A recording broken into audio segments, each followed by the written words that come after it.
Welcome to Conflict News 24. Today's bulletin includes a new story. Firstly, about Azerbaijan Armenia conflict. The two countries have reached an agreement with facilitation by European Union. The two made this announcement a few hours ago after some meetings held in the Czech Republic. Secondly, Nobel Peace Prize winners for 2022 were announced today. Norwegian Peace Prize Committee made the announcement. Who won a 2020 Nobel Peace Prize, a prestigious peace prize? Details for you. And thirdly, viewers, Russia-Ukraine conflict, where two important fronts are going to be interesting in the coming days. Kreminna and second one is Kostromka. One is on Kherson front and the other is on Luhansk front. We have details for you on a map. While Russians also today captured Zatseve on Bakhmut front. Details on a map for you. Firstly, viewers, Azerbaijan, Armenia have reached an agreement with mediation by European Union. The two countries have been involved in a border dispute for decades. Since 1990s, they have been involved in border disputes. The two have fought two wars as well.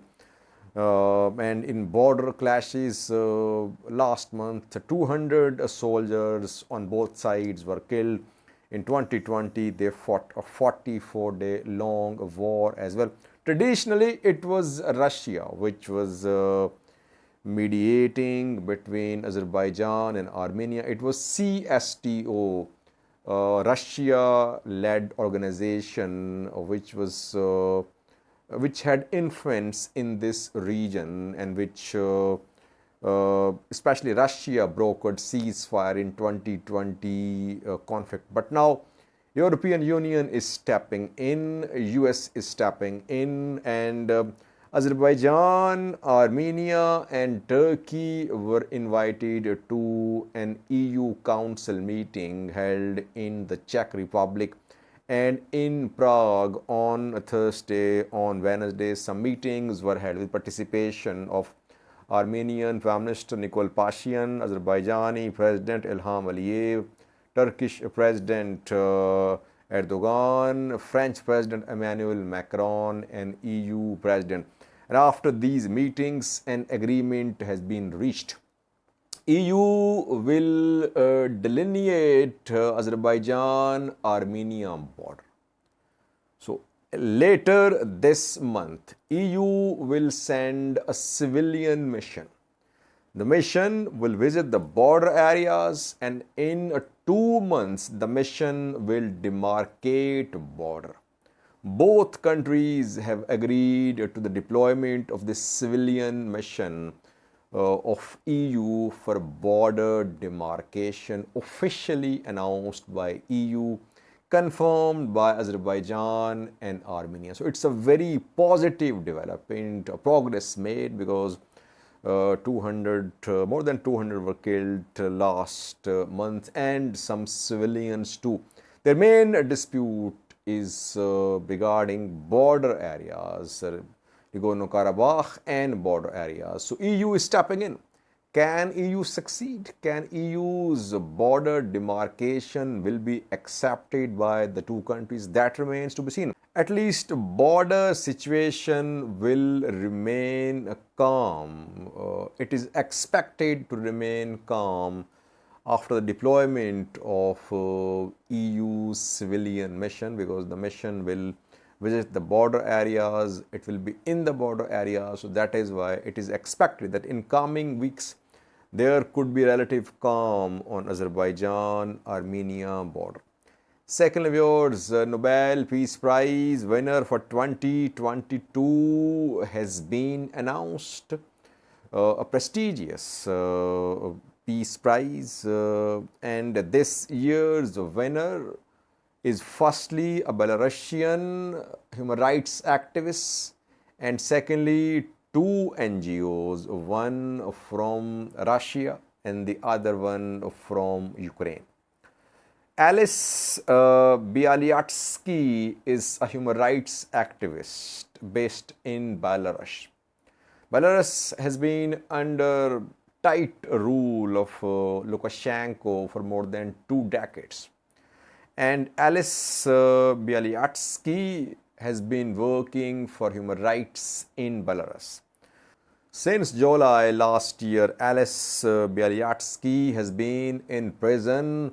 Not the first time that he is in prison. Several times in the past, he remained in prison.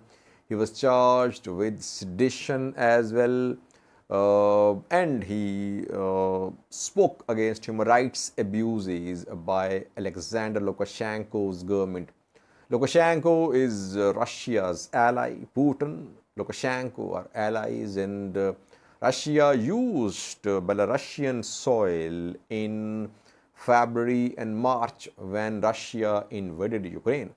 Back then, Russian forces entered Ukraine from eastern side, from Russia, and from northern side, from Belarus as well.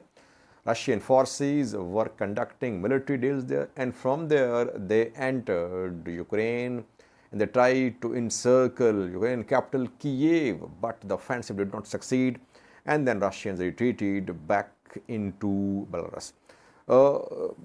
The winners of 2022 Nobel Peace Prize are firstly this human rights activist from Belarus, secondly two NGOs. One is from Russia. Name of the NGO is Memorial. Thirdly, an NGO from Ukraine, and the NGO's name from Ukraine is Center of Civil Liberties. So two NGOs and one human rights activist are the winners of 2022 Nobel Peace Prize. By the way, in 2019, Ethiopian PM Abiy was awarded Nobel Peace Prize. What happened after that? In 2020, a civil war broke out in Ethiopia. Since then, the war has been going on with a break of a few months, and tens of thousands have been killed. Rival factions, TPLF-led Tigray regional government, accuses Nobel Peace Prize winner PM Abiy that he does not want peace, that he wants to exterminate Tigrayans, an ethnic group in Ethiopia. And some members of the committee which awarded Nobel Peace Prize to Ethiopian PM Abiy have been regretting the decision which they made regarding awarding of Peace Prize, Nobel Peace Prize to Ethiopian PM Abiy in 2019. Thirdly, viewers, Russia-Ukraine conflict, where Russians have taken control of a city, a settlement in Donetsk, while Ukrainians are building up their forces close to two key towns where we could see intense fighting in coming days. Have a look at this map.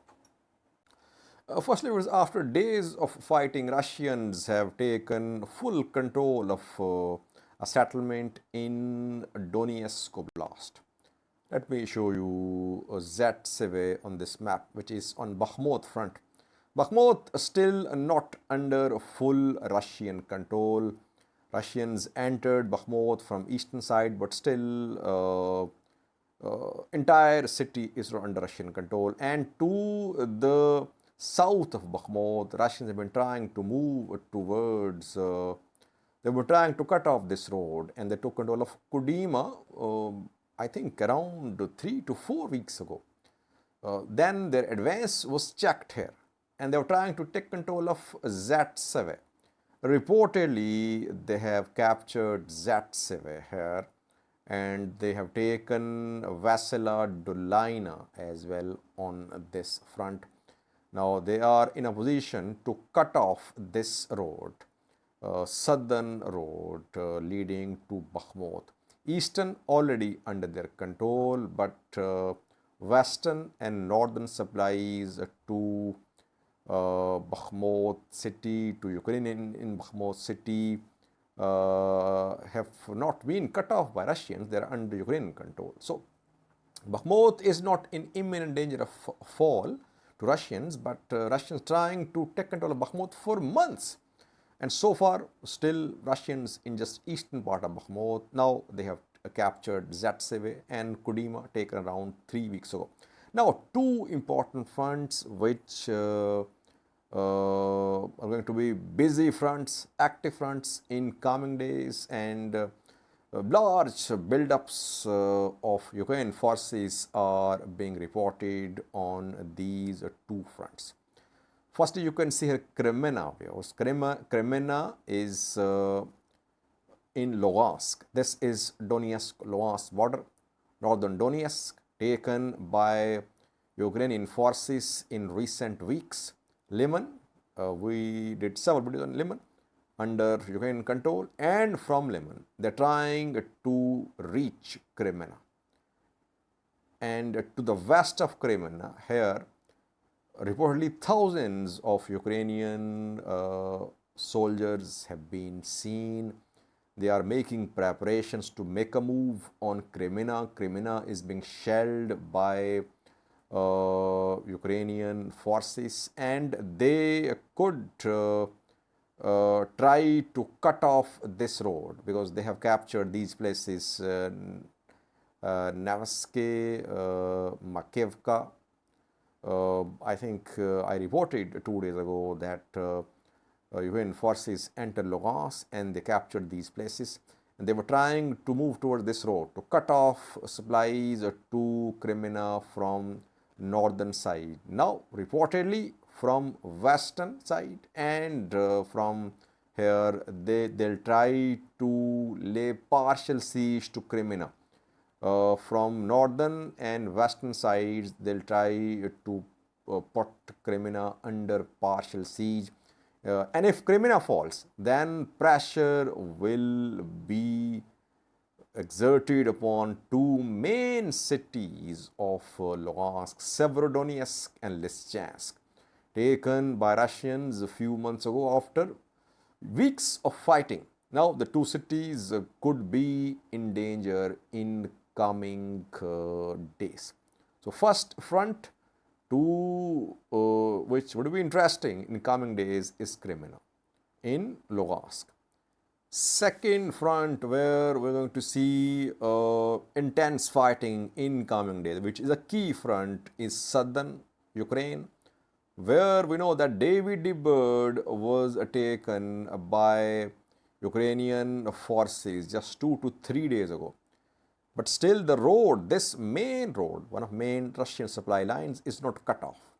And now, reportedly, fighting is going to happen close to Kostromka, and from Kostromka, Ukrainian forces will try to cut off this main supply route, one of the main supply routes for Russian forces in Kherson.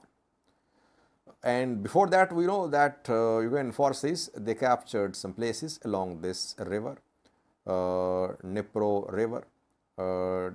They managed to take control of places like Oskorivka, Zolota, Balka.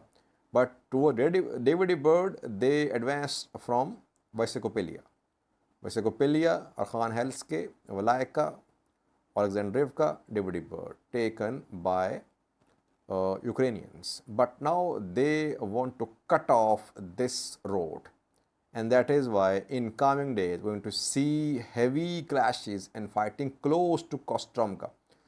Ukrainian forces were already in Sokhistavok and close to Kostromka as well. Now they'll try to cut off this road to block one supply route for Russian military in Kherson over this river, Dnipro river. So in coming days, two crucial fronts would be Kostromka and Kreminna.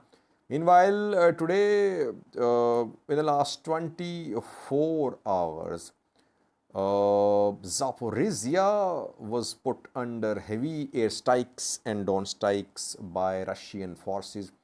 At least 12 casualties are being reported in Zaporizhia city in Zaporizhia Oblast. And here reportedly Iranian Shahed 360 kamikaze drones were used by Russians for the strikes on the city. Several places, some buildings were hit. Some say Russia is going to make a move on Zaporizhia. They want to launch a ground offensive towards Zaporizhia. And before that, they have launched these airstrikes and perhaps some artillery strikes as well. So in coming days, Russians could make a move on Zaporizhia. Let's see what happens. Thank you for watching.